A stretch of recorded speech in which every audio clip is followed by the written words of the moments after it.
ये सही है कि कोरोना महामारी ने हमारे लिए अनेक प्रकार की नई नई मुसीबतें पैदा की है।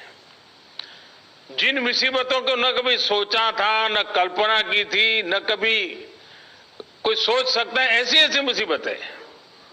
लेकिन इससे भी बड़ी बात यह है कि इस महामारी ने हमें एक नई शिक्षा भी दी है,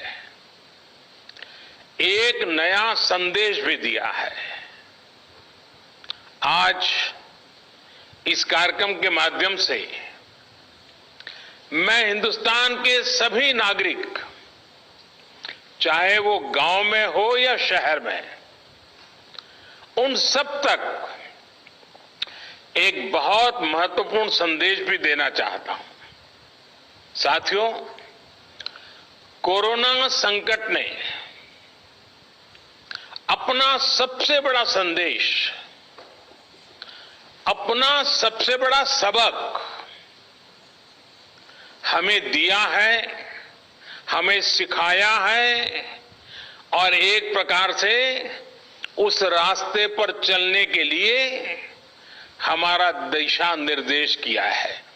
और वो रास्ता क्या है, वो दिशा क्या है? इस कोरोना संकट से हमने अनुभव में पाया है कि अब हमें आत्मनिर्भर बनना ही पड़ेगा। बिना आत्मनिर्भर बने ऐसे संकटों को झेल पाना भी मुश्किल हो जाएगा।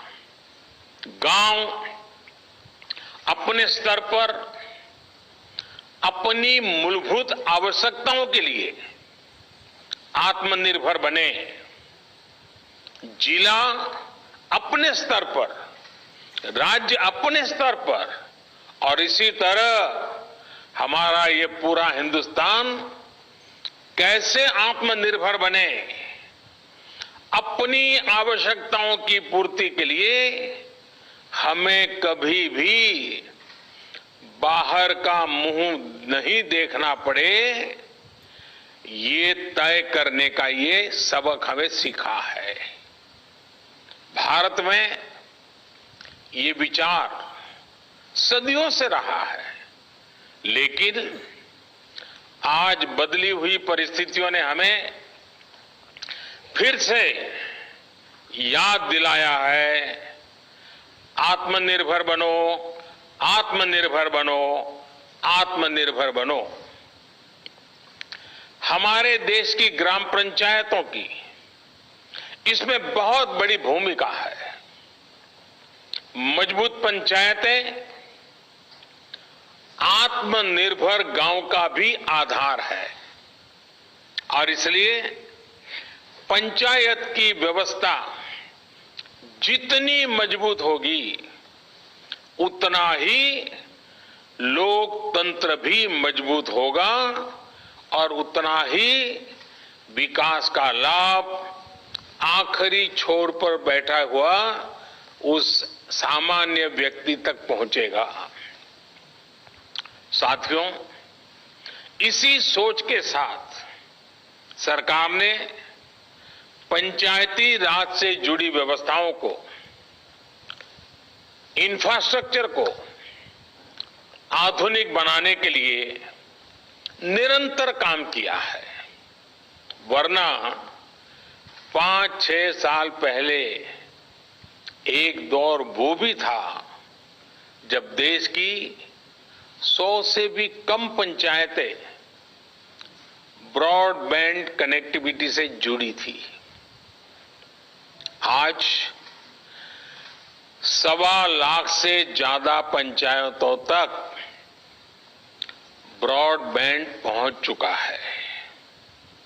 इतना ही नहीं, गांवों में कॉमन सर्विस सेंटरों की संख्या भी 3 लाख को पार कर रही है। सरकार ने भारत में ही मोबाइल बनाने का जो अभियान चलाया हुआ है, उसी का नतीजा है कि आज गांव-गांव तक कम कीमत वाले स्मार्टफोन पहुंच चुके हैं। ये जो आज इतने बड़े पैमाने पर वीडियो कॉन्फ्रेंस हो रही है, लाखों लोग जुड़े हैं, इसमें इन सारी बातों का बहुत बड़ा योगदान है। साथियों, गांव के इंफ्रास्ट्रक्चर को मजबूत करने के लिए, शहरों और गांवों में दूरी को कम करने के लिए आज सरकार द्वारा 2 बड़े प्रोजेक्ट शुरू किए गए हैं। अभी जो वीडियो फिल्म चल रही है उसमें आपने देखा है, एक है ई ग्राम स्वराज और दूसरा ऐप है, और दूसरी ऐप की विशेषता है हर ग्रामवासी के लिए उसमें स्वामित्व योजना की शुरुआत। ई ग्राम स्वराज यानी simplified work based accounting application for Panchayati Raj. ये एक प्रकार से ग्राम पंचायतों के संपूर्ण डिजिटलीकरण की तरफ एक बड़ा कदम है। ये भविष्य में ग्राम पंचायत के अलग अलग कामों का लेखा जोखा रखने वाला सिंगल प्लेटफॉर्म बनेगा।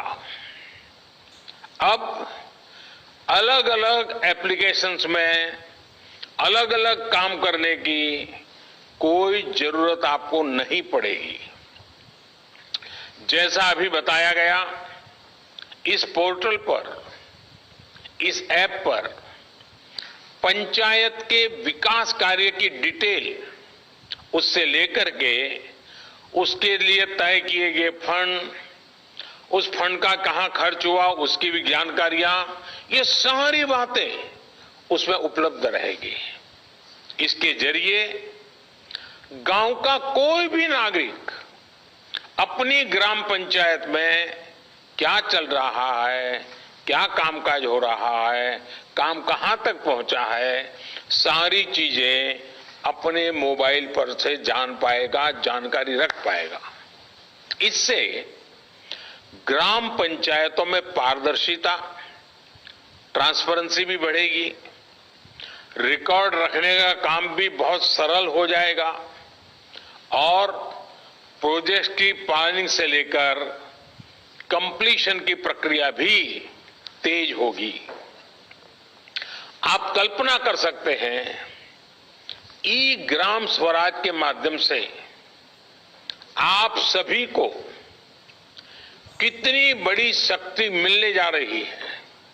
साथियों, गांवों में प्रॉपर्टी को लेकर के, संपत्ति को लेकर जो स्थिति रहती है वो आप सभी भली भांति जानते हैं। स्वामित्व योजना इसी को ठीक करने का एक प्रयास है। इस योजना के तहत देश के सभी गांवों में आवासों की ड्रोन के माध्यम से पूरे गांव की एक एक संपत्ति की मैपिंग की जाएगी। इसके बाद गांव के लोगों को उस संपत्ति का, उस प्रॉपर्टी का एक मालिकाना प्रमाण पत्र यानी टाइटल डीड दिया जाएगा। स्वामित्व योजना से गांव के लोगों को एक नहीं अनेक लाभ होंगे। पहला तो यह कि प्रॉपर्टी को लेकर जो भ्रम की स्थिति रहती है वो दूर हो जाएगी, झगड़े खत्म हो जाएंगे। दूसरा, इससे गांव में विकास योजनाओं की बेहतर प्लानिंग में और ज्यादा मदद मिलेगी। इसका एक और बड़ा लाभ यह होगा कि इससे शहरों की ही तरह गांव में भी आप बैंकों से लोन ले सकते हैं। लोन लेने का रास्ता भी आसान हो जाएगा। जब आपके पास स्वामित्व होगा तो उस संपत्ति के आधार पर आप बैंक से लोन ले सकते हैं, जो जीवन में बहुत काम आ सकती है। साथियों, अभी यानी फिलहाल उत्तर प्रदेश, महाराष्ट्र,